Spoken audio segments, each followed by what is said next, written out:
Mas antes de vermos, enfim, de fazermos um pouco a síntese, que aliás vão ser vocês que vão fazer a síntese das ideias do Noverre nas cartas sobre a dança, vale a pena saberem que esta obra, que foi escrita em 1760, depois teve traduções diversas em diversas línguas.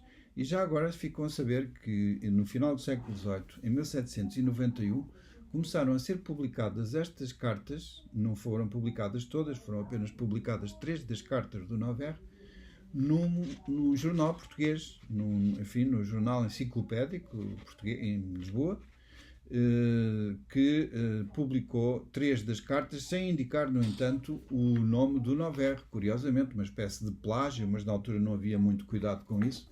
Então isto é uma fotocópia de uma das primeiras publicações das Lettres sur la danse do Noverre em Portugal.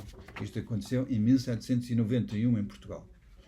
Mas desde praticamente o século XIX e depois durante todo o século XX, as cartas sobre a dança do Noverre têm sido uma obra de referência. São sempre faladas, sempre consideradas, sempre referidas e são lidas com cuidado. Por exemplo, isto é uma edição bastante mais recente, que tem uma introdução do Maurice Béjart, que é um grande coreógrafo, enfim, do século XX, um coreógrafo de um tipo de dança entre o clássico, o moderno e o contemporâneo, digamos assim, até que chegamos, portanto, mais recentemente, ainda em Portugal, em 2014, portanto, a tal edição que eu há bocadinho vos mostrei, as cartas sobre a dança e sobre os bailados, uma edição que foi preparada por um antigo bailarino e um senhor que estuda dança histórica chamado Vicente Trindade.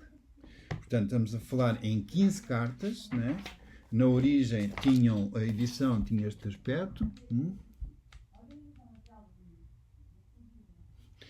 Estamos a falar em 15 cartas. E tem aqui, aliás, também a dedicatória das cartas sobre dança. Enfim, é uma obra riquíssima, com imensas indicações, uma obra escrita, não é um tratado de dança, é uma obra que pertence, digamos, ao estilo epistolar. Começa por ter, neste caso deste livro, começa com uma biografia do Noverre, que vale a pena, aliás, ler. Fala, por exemplo, nas festas chinesas, da fête chinoise, fala também noutras obras do Noverre, é acompanhado por gravuras, enfim, onde é retratado o coreógrafo, e vai por aí fora, e apresenta as diversas cartas que o Noverre escreveu. Nessas cartas, o Noverre trata uma série de assuntos diferentes que foram e continuam a ser fundamentais para o espetáculo de dança. Não apenas para o espetáculo, mas também para o ensino. Portanto, no fundo, o que o Noverre faz é uma crítica racional, uma crítica racional àquilo que se fazia na dança, inspirado pelas ideias aristotélicas do que deveria ser a arte. Portanto, para Aristóteles, e o mesmo vai acontecer com o Noverre, a arte deve ser uma imitação da natureza. Digamos que a arte pode ser uma imitação melhorada da própria natureza. Por exemplo, uma das coisas que o Noverre diz, e que é muito importante depois na evolução da estrutura coreográfica, é que uma estrutura, a organização da cena em dança não tem que ser uma organização apenas simétrica. Ele defende que nem tudo na natureza é simétrico e que, portanto, há sempre lugar para a assimetria. E porquê é que isto é importante? Porque, por exemplo, quando em cena entram bailarinos, por exemplo, imaginem, pela esquerda e outros pela direita, o cânon estabelecia que se entravam 5 bailarinos pela esquerda, tinham que entrar 5 bailarinos pela direita. Ora, aquilo que o Noverre vai dizer é que não tem que ser assim, que podem entrar todos os 10 bailarinos, apenas todos eles pela esquerda, ou entrarem 7 pela esquerda e 3 pela direita. Portanto, o coreógrafo tem que adaptar ao tema do bailado a estrutura do próprio bailado. Não é a estrutura que se impõe no bailado, mas é o tema e o assunto de que o bailado fala que deve pedir a própria composição coreográfica.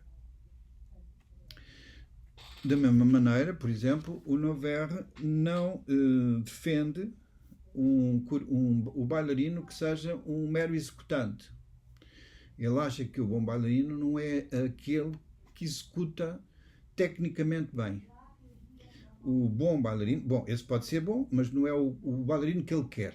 O bailarino que o Noverre quer é um bailarino capaz de mostrar a emoção. E justamente é porque ele sublinha esta importância em revelar a emoção, que a tal máscara que era tão comum nos palcos e na cena do século XVIII cai com as propostas do Noverre. Portanto, o Noverre vai defender que a máscara tem que desaparecer. Porquê? Porque é fundamental que o bailarino mostre as suas emoções. Se o homem-máquina, e aqui, enfim, cito com alguma liberdade aquilo que o Noverre diz, se o homem-máquina provocava admiração, só o homem, não o homem-máquina, mas o homem emocional, podia suscitar emoção. Portanto, o Noverre vai falar contra o homem-máquina a favor do homem completo, digamos assim. E vai também considerar, no que diz respeito, por exemplo, ao professor de dança, aos mestres de dança, que o mestre de dança não deveria fazer um ensino meramente reprodutivo, que devia procurar o mestre de dança devia ser conhecedor da anatomia, de música, tinha que ser um espectador ativo dos fenómenos da natureza e tinha que adaptar o seu ensino aos alunos. Portanto, não se tratava de repetir aquilo que todos diziam. Uma outra coisa muito importante, eu estou-vos só a dar 2 ou 3 ideias fundamentais no livro do Noverre, mas há imensas, tem a ver também com o modo como digamos, o corpo que dança era pensado. O Noverre fala no en dehors, como sendo não natural, mas fundamental para a dança, e fala, por exemplo, na necessidade de se pensar o en dehors a partir da rotação coxo-femoral e não a partir dos joelhos, nem tampouco dos pés, não é? Aliás, para vocês terem ideia, no século XVIII, contrariamente àquilo que o Noverre veio dizer, chegou a haver mesmo uma máquina para forçar o en dehors, que na verdade provocava normalmente imensas lesões, isto está no texto de apoio, essa máquina, né, que era uma máquina onde os bailarinos punham os pés e forçavam o en dehors, mas não o forçavam a partir da rotação coxo-femoral, mas a partir de baixo. Ora bem, o Noverre disse, não, isto não é para ser usado, esta máquina é má, só faz mal. E porquê? Porque o en dehors só faz sentido se sair, digamos, da bacia, da tal rotação coxo-femoral. E, portanto, estas ideias do Noverre foram uma pedrada no charco. E, sobretudo, destas ideias, deste conjunto de ideias, saía uma que era fundamental. Era possível haver um espetáculo de dança autónomo, era possível fundar um espetáculo de dança autónomo e capaz de contar uma história. Ou seja, era possível contar uma história sem palavras, uma história onde